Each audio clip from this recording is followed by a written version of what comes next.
Part 4. St. Augustine's reflections on time are both interesting and problematic, from many different perspectives. He claims that we know what time is until we are asked the question, "What is time?" whereupon we struggle to come up with an answer to this admittedly aporetic question. St. Augustine claims that we have difficulty explaining what time is. It is not clear whether he intends to include the answer Aristotle gave to this question when he claims that our answers to this question are inadequate. Aristotle, as we know, provided us with the following definition of time: the measurement of motion in terms of before and after. St. Augustine does not engage with this definition directly, so it is difficult to know what his position is. He did point out that Aristotle both thought that time is different from motion but related to it. The relation that Aristotle was thinking of was probably related to the category of quantity. Apparently, the Categories is the only work St. Augustine mentions, and this leaves us wondering about his view of the metaphysical aspects of Aristotle's definition. St. Augustine argues that in order for us to measure or quantify change or motion, that change or motion must be something extended in space, and also in some sense present to us. He appears, however, not to adopt the implication of Aristotle's definition that what is changing or moving must be something external to one.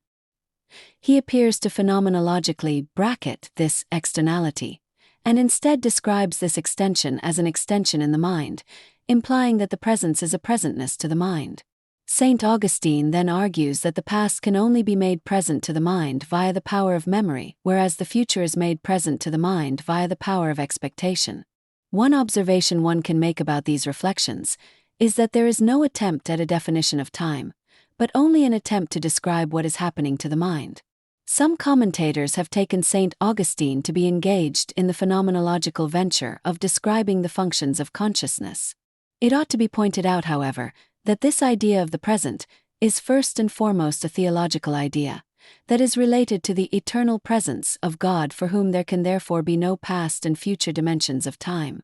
Furthermore, St. Augustine does not aspire to producing an argument for the certainty of the existence of the human being, but rather characterizes the consciousness of oneself in terms of doubt. We know it was doubt that set in motion the attempt to put the question, "What is time?"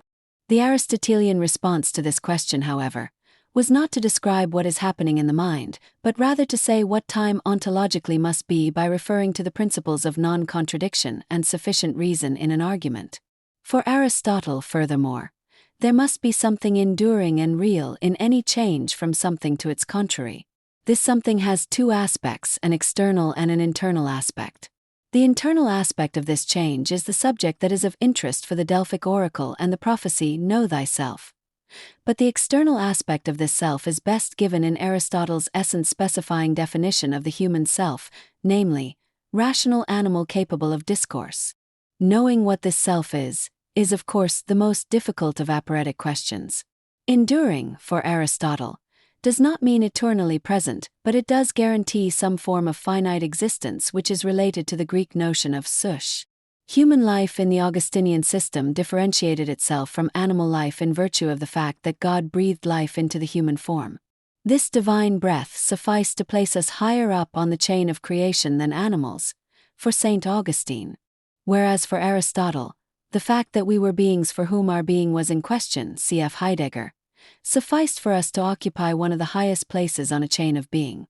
Confronted by our own awe and wonder at the brute existence of the world, we sought not merely to describe and narrate but to explain, justify, and acquire knowledge as a result of our attempts to answer aporetic questions. Having been created by the breath of God, for Augustine, sufficed for our doubt to be converted into hope for salvation in the conversion process that transformed us into citizens of the city of God rather than earthly citizens of de civitate tyranna, Babylon. Augustine, according to Wittgenstein, was mistaken in his characterization of language. Augustine resorts to description rather than explanation/justification and describes the way in which language learners learn to name objects, thereby suggesting that the naming function was the key element of language. Kant, on the other hand, puts the key moment of the learning of language, at that moment in time when the child ceases to refer to itself in the third person, e.g. Karl, and begins to use the word I. This moment for Kant is the dawn of thinking over a community of impulsive feelings. For Aristotle, perhaps the key moment is not just thinking but rather thinking something about something, what Heidegger called the veritative or truth-making synthesis. Naming carries no indication of time on the Aristotelian theory, and therefore must lack the complexity of a fully fledged language. Augustine relates language to memory in his example of someone discoursing, and being aware of what has just been said, what is being said now, and what is shortly going to be said.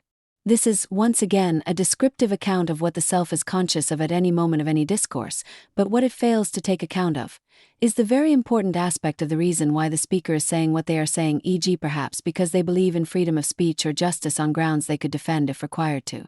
It is clear on the Aristotelian and Kantian accounts of memory that whilst there is a work of remembering operating here, there is also an implied work of reason preventing contradictions and preventing insufficient reasons from dominating the discourse. Obviously, the tense structure of language would also be a relevant aspect to describe if that was my purpose. And if I am in my discourse talking about the past, i.e. making historical judgments, then this would be an example of thinking about the past on Aristotle's account. We can see in such complex circumstances how inadequate the Augustinian naming function of language is. Aristotle, in his work De Interpretation, maintained, as we have previously suggested, that it is only with the verb that time is indicated in language, whether it be past, present, or future. The subject is that which is firstly indicated, and this can be represented either by names or descriptions. Attaching a verb to the subject when we attempt to say something about this subject in relation to this subject is both indicative of time and truth on the condition we are dealing with a reporting use of language, as is the case with historical statements. The categories of judgment, quantity, quality, relation, Kant has argued, are even related to aesthetic judgments such as, this rose is beautiful, even though these judgments are subjective and grounded upon the feelings of life and pleasure. It is this categorical structure that enables us to speak with a so-called universal voice in this matter, demanding a certain form of sensibility in relation to the rose. In these kinds of claim, the powers of understanding and the imagination are connected to the power of judgment. There is, therefore, on both Aristotelian and Kantian accounts, no reason to believe that so-called structures have any priority over the categories involved in historical judgments, which are obviously objective statements about the past. Aristotle focuses upon the past in his account of recollection. Augustine, on the other hand, focuses on the present in reflections upon time and its relation to memory. Aristotle shows no signs of intellectual paralysis in the face of the question, what is time? Because his reasoning is in accordance with the principles of non-contradiction and sufficient reason. Furthermore, Aristotle embraces a metaphysical theory of change in which it is clear that the past in some sense causes, explains, the recollection, together with the intention or will to recall something. If this something is of importance to a community or a polis, it is extremely likely that the testimony of the relevant actors who witness events of great magnitude will be documented, and that this documentation will be preserved and stored in archives as part of the work of remembering, or recollection, process. This archive would then, in the future, be placed at the disposal of historians. Fortunately for us, these historians do not suffer from Augustinian doubts about time. They not only know what time is, but they would explain it in much the same way in which Aristotle did. Ricoeur raises the question of whether the writing of history is a remedy or poison. If, like Thuth, you do not equate recollection with the work of remembering, but rather with being reminded of something, then writing is clearly a poison rather than a remedy, because this something that one is reminded of may not be real.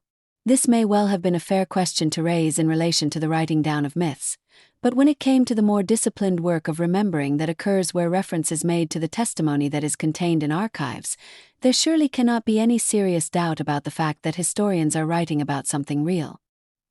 Here we should also recall that we are not dealing with a solipsistic historian sitting in his lonely study writing, with doubts about the truth of what he is communicating, but rather a community of historians, critically reviewing each other, writing knowingly about events that are real.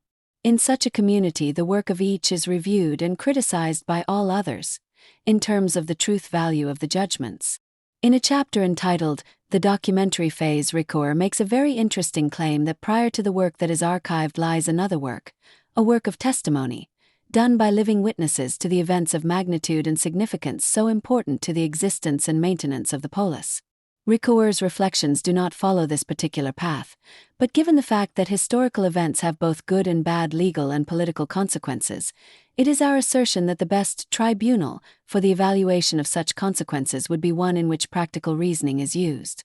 The kind of political reasoning we are referring to would be that of the great-souled statesman, the phronimos.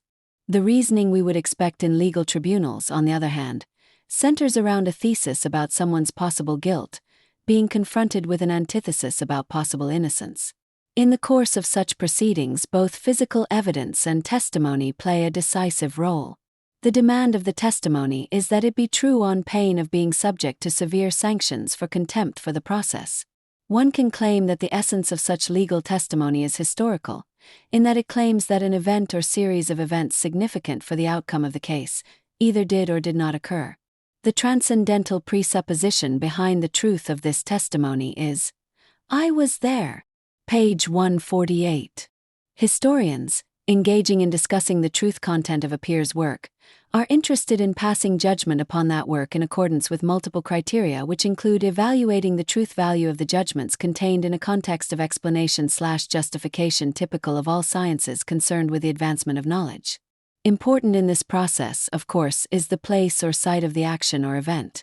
In this context, Ricoeur points to Merleau-Ponty's phenomenological reflection upon the lived body in order to make sense of my place in relation to the action or event. Places of habitation in a city, page 150, are also important elements of historical accounts, as is the geography of the city. Ricoeur refers favorably to a view expressed by Braudel in his work, The Mediterranean and the Mediterranean World in the Age of Philip II, trans. Reynolds, S. New York, Harper & Row, 2 vols. 1972-3. Any civilization is at bottom space worked by men and history. Economos or economics will be an important aspect in this civilization-building work. Historical time will of course transcend lived time in political contexts. Historical time will also refer to the time of the foundation of the civilization being written about.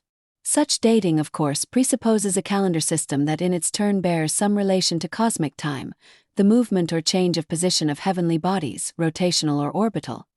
Thus, the lived time, historical time and cosmic time framework all help to inscribe events in a continuum. The lived time of witnesses is positioned in this framework and helps to create the content we find in our archives. The finitude of a human life stands out against this potentially infinite continuum as a brief instant of time, a brief candle that seemingly burns and extinguishes in an instant. The being toward death so important in Heidegger's Being and Time pales in comparison to temporal and spatial magnitude of historical events and action that affect the future and perhaps the fate of everyone, whether they have been born yet or not.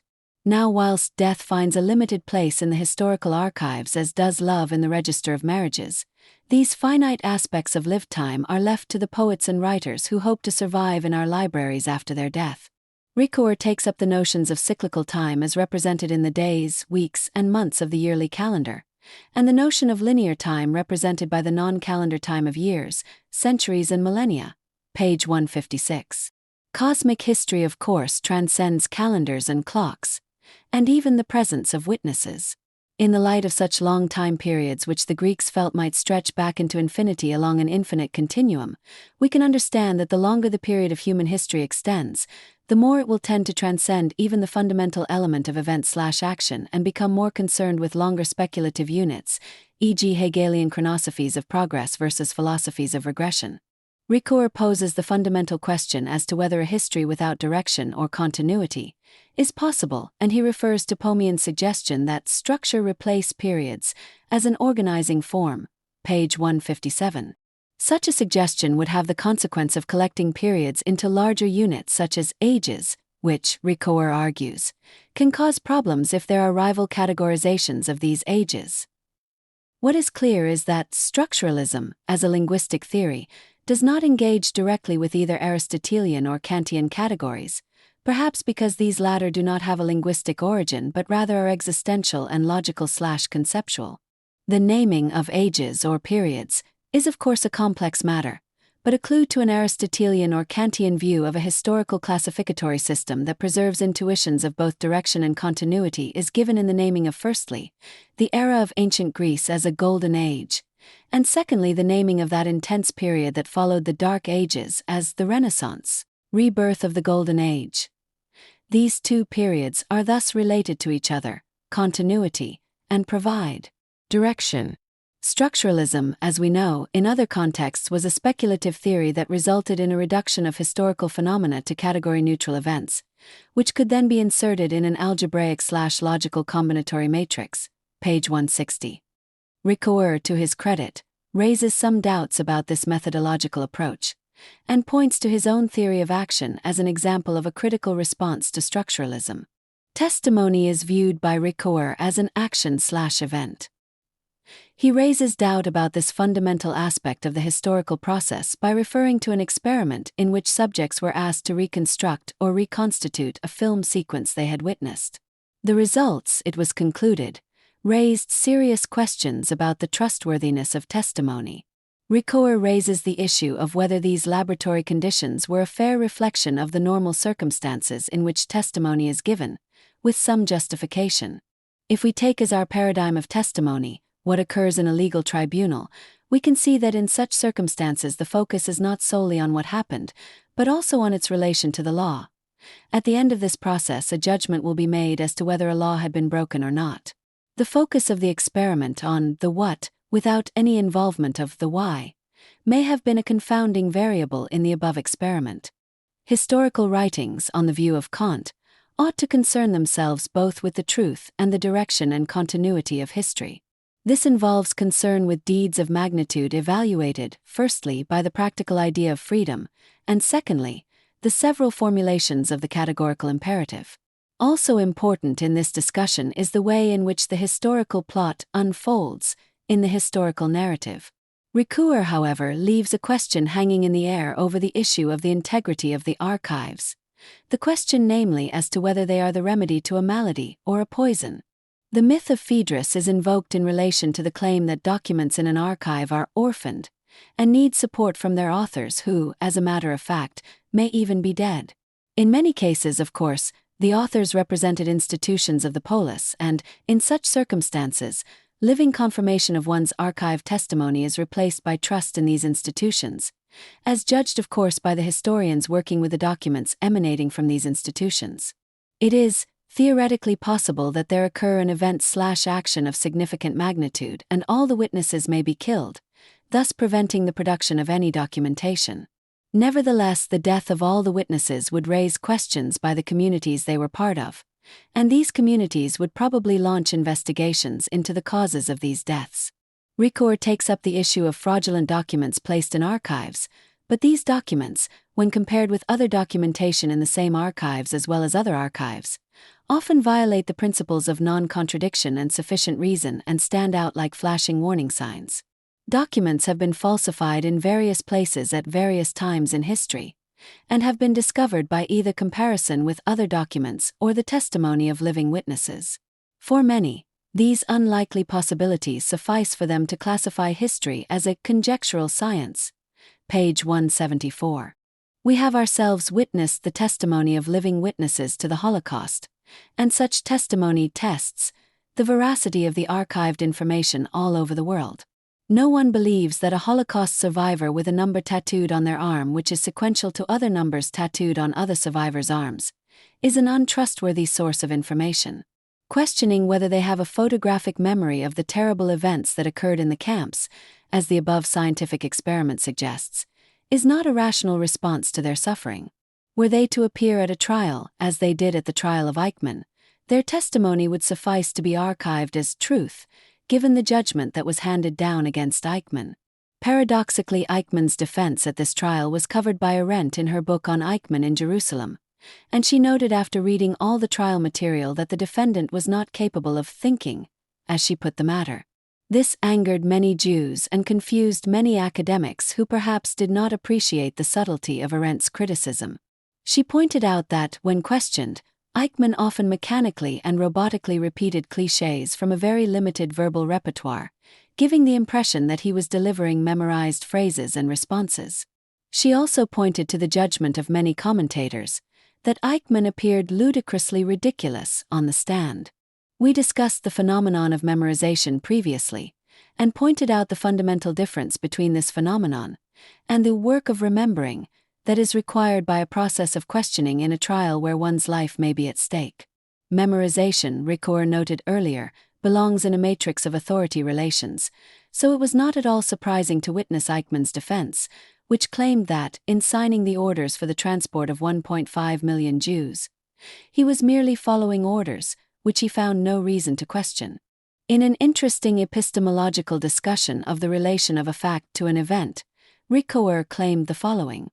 A fact is not an event, itself given to the conscious life of a witness, but the contents of a statement meant to represent it.